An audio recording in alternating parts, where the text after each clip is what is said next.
Brought to you by V-Guard, co-powered by Sensodyne and Vimal. ಬಾಯಲ್ಲಿ ಹೇಳಿ ಕೇಸರಿ. Associate sponsor Ultratech Cement. ದೇವರು ದಿಂಡ್ರು ಪೂಜೆ ಪುನಸ್ಕಾರ ಹೋಮ ಹವನ ಮಾಡಿಕೊಂಡು ಜ್ಯೋತಿಷಿಗಳನ್ನೇ ಮೀರಿಸುವಂತ ಶುಭ ಮುಹೂರ್ತ ಶುಭ ಕಾಲ ನೋಡ್ತಾ ಇದ್ದ ರೇವಣ್ಣ ಅವರಿಗೆ ಈಗ ಟೈಮ್ ಕೆಟ್ಟಿದೆ. ಅಮಾವಾಸ್ಯೆ ದಿನವೇ ಜೈಲು ಸೇರಿದ್ದಂತ ರೇವಣ್ಣ ಅವರಿಗೆ ಇವತ್ತೂ ಕೂಡ ಜಾಮೀನು ಸಿಕ್ಕಿಲ್ಲ. ಸೋಮವಾರದವರೆಗೂ ಪರಪ್ಪನ ಅಗ್ರಹಾರದ ಕಂಬಿಗಳನ್ನೇ ಎಣಿಸಬೇಕಾದಂತ ಸ್ಥಿತಿ ಬಂದಿದೆ. ಹಾಗಿದ್ರೆ ಇವತ್ತು ಕೋರ್ಟ್ನಲ್ಲಿ ಜಾಮೀನು ಅರ್ಜಿ ವಿಚಾರಣೆಯ ಸಂದರ್ಭದಲ್ಲಿ ಏನೇನು ವಾದ ಪ್ರತಿವಾದ ಆಗಿದೆ, ಕಂಪ್ಲೀಟ್ ರಿಪೋರ್ಟ್ ಇಲ್ಲಿದೆ ನೋಡಿ.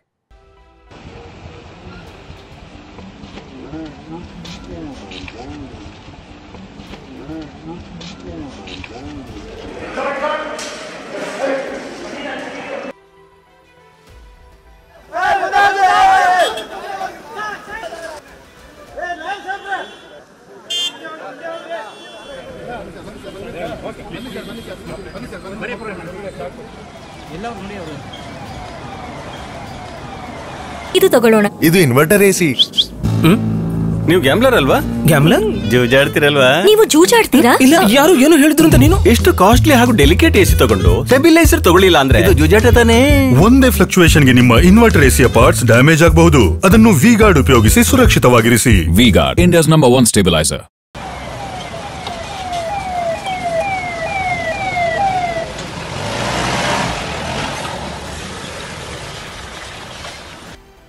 ಕಂಬಿ ಹಿಂದೆ ಕೂತು ಅದೆಷ್ಟು ದೇವರನ್ನ ಬೇಡಿಕೊಂಡಿದ್ರೋ ಏನೋ, ಒಂದೇ ರಾತ್ರಿಯಲ್ಲಿ ಏನೆಲ್ಲ ಲೆಕ್ಕಾಚಾರ ಹಾಕಿದ್ರೋ ಏನೋ. ಆದ್ರೆ ಅಮಾವಾಸ್ಯೆ ದಿನ ಜೈಲು ಸೇರಿದ ಎಚ್.ಡಿ. ರೇವಣ್ಣರ ಲೆಕ್ಕ ಉಲ್ಟಾ ಪಲ್ಟಾ ಆಗಿದೆ. ಜಾಮೀನಿನ ನಿರೀಕ್ಷೆಯಲ್ಲಿದ್ದ ರೇವಣ್ಣಗೆ ಆಘಾತ ತಟ್ಟಿದೆ.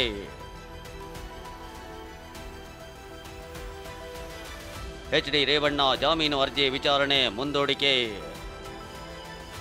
ಸೋಮವಾರದ ತನಕ ಎಚ್.ಡಿ. ರೇವಣ್ಣಗೆ ಜೈಲೂಟವೇ ಫೇಕ್.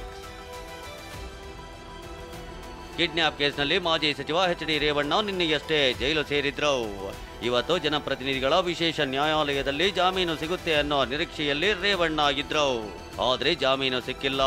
ಜಾಮೀನು ಅರ್ಜಿ ವಿಚಾರಣೆಯನ್ನ ನ್ಯಾಯಾಲಯ ಸೋಮವಾರಕ್ಕೆ ಮುಂದೂಡಿದೆ. ಇನ್ನಿವತ್ತು ಕೋರ್ಟ್ನಲ್ಲಿ ಎರಡೂ ಕಡೆ ಪ್ರಬಲ ವಾದ ಪ್ರತಿವಾದವೇ ನಡೆಯಿತು.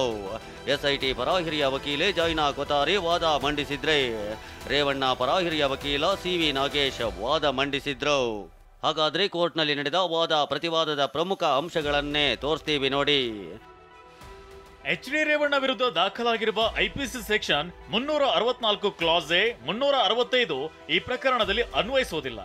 364 ಎ ಯಾರನ್ನಾದ್ರೂ ಅಪಹರಣ ಮಾಡಿ ಒತ್ತೆಯಾಗಿಟ್ಟುಕೊಂಡು ಬೇಡಿಕೆ ಇಟ್ಟ ಕೆಲಸ ಮಾಡದಿದ್ರೆ ಕೊಲ್ಲುವುದು ಅಥವಾ ಗಾಯಗೊಳಿಸುವುದು. ಉಗ್ರರು ಇಂಡಿಯನ್ ಏರ್ಲೈನ್ಸ್ ವಿಮಾನ ಅಪಹರಿಸಿ ಒತ್ತೆಯಾಳುಗಳನ್ನ ಬಿಡಲು ಉಗ್ರರು ಬಿಡುಗಡೆ ಕೋರಿದ್ರು. ಈ ಘಟನೆ ನಂತರವೇ ಐಪಿಸಿಗೆ ಸೆಕ್ಷನ್ 364 ಎ ಸೇರಿಸಲಾಗಿದೆ. ಆದ್ರೆ ಇಲ್ಲಿ ಇಂತಹ ದುಷ್ಕೃತ್ಯ ನಡೆದಿಲ್ಲ. ಮಹಿಳೆಯ 21 ವರ್ಷದ ಮಗ ನನಗೆ ಸುಳ್ಳು ಹೇಳಿ ತಾಯಿಯನ್ನ ಕರೆದೊಯ್ದರೆಂದು ದೂರು ನೀಡಿದ್ದಾನೆ. ಆದ್ರೆ ತಾಯಿಗೆ ಸುಳ್ಳು ಹೇಳಿ ವಂಚಿಸಿ ಎಳೆದೊಯ್ದ ಆರೋಪವಿಲ್ಲ. ರೇವಣ್ಣ ಸಾಹೇಬ್ರು ಹೇಳಿದ್ದಾರೆಂದು ಕರೆದೊಯ್ದರೆಂದು ದೂರಿನಲ್ಲಿದೆ. ಹಾಗಿದ್ರೆ ಸಿಎಂ ಹೇಳಿದ್ದಾರೆಂದು ಯಾರನ್ನಾದ್ರೂ ಕರೆದೊಯ್ದ್ರೆ ಸಿಎಂ ರನ್ನೇ ಬಂಧಿಸ್ತಾರೆಯೇ? ಬಲಪ್ರಯೋಗವಿಲ್ಲ, ಮೋಸವಿಲ್ಲ. ಆದ್ರೂ ಒಂದನೇ ಆರೋಪಿಯಾಗಿ ರೇವಣ್ಣರನ್ನ ಹೆಸರಿಸಿದ್ದಾರೆ. ಒತ್ತೆಯಾಳಾಗಿಲ್ಲ, ಬಿಡುಗಡೆಗೆ ಯಾವುದೇ ಹಣದ ಬೇಡಿಕೆ ಇಟ್ಟಿಲ್ಲ. ಹೀಗಾಗಿ ಐಪಿಸಿ ಸೆಕ್ಷನ್ 365 ಅಕ್ರಮ ಬಂಧನದ ಸೆಕ್ಷನ್ ಕೂಡ ಅನ್ವಯವಾಗುವುದಿಲ್ಲ. ಅನ್ಯಾಯ ಮಾಡುವುದಕ್ಕೂ ಒಂದು ಮಿತಿ ಇದೆ. ರೇವಣ್ಣ ಉತ್ತಮ ಹಿನ್ನೆಲೆಯಿಂದ ಬಂದಿದ್ದಾರೆ. 6 ಬಾರಿ ಶಾಸಕರಾಗಿ ಸಚಿವರಾಗಿ ಕೆಲಸ ಮಾಡಿದ್ದಾರೆ. ಜನಪ್ರಿಯತೆ ಗಳಿಸಿದ್ದಾರೆ. ಜಾಮೀನು ನೀಡಿದ್ರೆ ಷರತ್ತು ಪಾಲಿಸ್ತಾರೆ. ಹೀಗೆ ರೇವಣ್ಣ ಪರ ವಕೀಲ ಸಿ.ವಿ. ನಾಗೇಶ್ ವಾದ ಮಂಡಿಸಿದ್ರು. ಬಳಿಕ ಎಸ್ಐಟಿ ಪರ ವಕೀಲೆ ಜೈನಾ ಕೊತಾರಿ ವಾದ ಮಂಡಿಸಿದ್ರು. ಅತ್ಯಾಚಾರ ತನಿಖೆಯ ಹಾದಿ ತಪ್ಪಿಸಲು ಅಪಹರಣ ಮಾಡಲಾಗಿದೆ. ಸಂತ್ರಸ್ತ ಮಹಿಳೆ ದೂರು ನೀಡುವುದನ್ನ ತಪ್ಪಿಸಲು ಕಿಡ್ನಾಪ್ ಮಾಡಲಾಗಿದೆ. ಈ ಅಪಹರಣದ ಹಿಂದೆ ಕೆಲ ದಿನಗಳ ಹಿಂದೆ ಹಂಚಲಾದ ಅಶ್ಲೀಲ ವಿಡಿಯೋದ ಕಾರಣವಿದೆ. ಹಲವು ಅಶ್ಲೀಲ ವಿಡಿಯೋಗಳನ್ನ ಸೆರೆ ಹಿಡಿಯುವುದರಲ್ಲಿ ರೇವಣ್ಣ ಪುತ್ರ ಪ್ರಜ್ವಲ್ ರೇವಣ್ಣ ಪಾತ್ರವಿದೆ.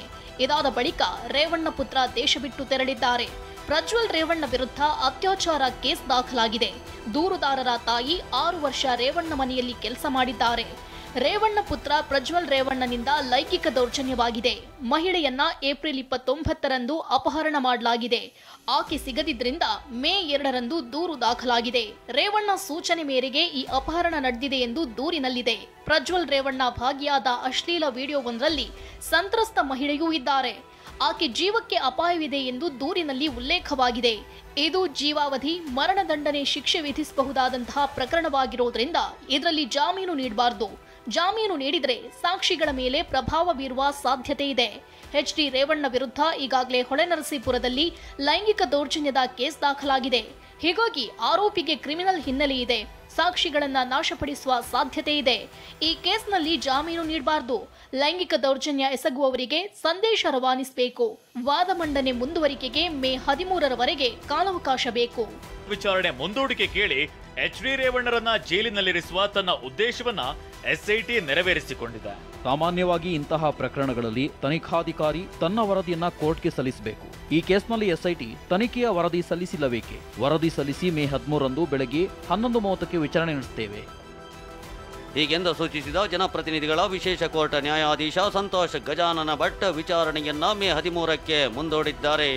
ಮೇ 13ರಂದು ವಿಚಾರಣೆ ಪೂರ್ಣವಾದರೆ ಕೋರ್ಟ್ ಅಂದೇ ಜಾಮೀನು ಅರ್ಜಿ ಬಗ್ಗೆ ಆದೇಶ ನೀಡಬಹುದು ಅಥವಾ ಆದೇಶ ಕಾಯ್ದಿರಿಸಬಹುದು. ಕೋರ್ಟ್ ಆದೇಶ ರೇವಣ್ಣ ಜೈಲು ವಾಸದ ಭವಿಷ್ಯ ನಿರ್ಧರಿಸಲಿದೆ. ಮಧ್ಯರಾತ್ರಿಯವರೆಗೆ ನಿದ್ದೆ ಇಲ್ಲ, ಹೀಗಿತ್ತು ರೇವಣ್ಣ ಜೈಲ್ ಡೈರಿ. ರಾಜಕಾರಣಿಯಾಗಿ, ಶಾಸಕನಾಗಿ, ಸಚಿವನಾಗಿ ಐಷಾರಾಮಿ ಜೀವನ ನಡೆಸ್ತಾ ಇದ್ದ ರೇವಣ್ಣ ನಿನ್ನೆಯಷ್ಟೇ ಜೈಲು ಸೇರಿದ್ರು.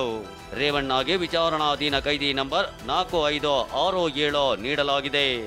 ಕಳೆದ ರಾತ್ರಿ ಕ್ವಾರಂಟೈನ್ ಸೆಲ್ನಲ್ಲಿ ಕಳೆದಿದ್ದ ರೇವಣ್ಣಗೆ ಮಧ್ಯರಾತ್ರಿ 1 ಗಂಟೆಯವರೆಗೂ ನಿದ್ದೆ ಹತ್ತಿರಲಿಲ್ಲ. ಬೆಳಗ್ಗೆ 5:30ಕ್ಕೆ ಎದ್ದು ಕಾಫಿ ಕುಡಿದ ರೇವಣ್ಣ ಹೊರಗಿನ ವಿದ್ಯಮಾನ ತಿಳಿಯಲು ದಿನಪತ್ರಿಕೆ ಓದಿದ್ರು. ನಂತರ ಜೈಲಿನ ಮೆನುವಿನಂತೆ ಬೆಳಗ್ಗೆ ಪುಳಿಯೋಗರೆ ತಿಂದ್ರು. ಈ ಮಧ್ಯೆ ರೇವಣ್ಣಗೆ ಹೊಟ್ಟೆ ನೋವು ಕಾಣಿಸಿಕೊಂಡಿದ್ದು ಜೈಲಿನ ವೈದ್ಯರು ಚಿಕಿತ್ಸೆ ನೀಡಿದ್ದಾರೆ. ಇನ್ನಿವತ್ತು ರೇವಣ್ಣರನ್ನ ನೋಡಲು ಜೈಲಿಗೆ ಹಾಸನ ಮತ್ತು ಹೊಳೆ ನರಸೀಪುರದ ಬೆಂಬಲಿಗರು ಆಗಮಿಸಿದ್ರು. ಜೈಲಿನ ಹೊರಗೆ ನಿಂತುಕೊಂಡೇ ಸರ್ಕಾರದ ವಿರುದ್ಧ ಅಸಮಾಧಾನ ಹೊರಹಾಕಿದ್ರು. ಬಟ್ ಮಾಡ್ದಾರೆ ಅಂತ ತಪ್ಪಿಗೆ ರೇವಣ್ಣ ಸಾಹೇಬ್ರನ್ನ ಇವತ್ತು ಜೈಲಿಗೆ ಬರಂಗ್ ಮಾಡಿದ್ದಾರೆ. ಏನೇ ಹೇಳಿ, ಅತ್ಯಾಚಾರ ಮತ್ತು ಲೈಂಗಿಕ ದೌರ್ಜನ್ಯ ಆರೋಪ ಎದುರಿಸ್ತಾ ಇರೋ ಪ್ರಜ್ವಲ್ ರೇವಣ್ಣ ವಿದೇಶದಲ್ಲೇ ತಲೆಮರೆಸಿಕೊಂಡಿದ್ದಾರೆ. ಈತ ಕಿಡ್ನಾಪ್ ಕೇಸ್ನಲ್ಲಿ ಸಂಕಷ್ಟಕ್ಕೆ ಸಿಲುಕಿರೋ ರೇವಣ್ಣ ಜೈಲು ವಾಸ ಅನುಭವಿಸುತ್ತಿದ್ದಾರೆ. Ramesh, TV9 Bengaluru. Brought to you by V-Guard, co-powered by Sensodyne and Vimal. ಬಾಯಲ್ಲಿ ಹೇಳಿ ಕೇಸರಿ. Associate sponsor Ultratech Cement.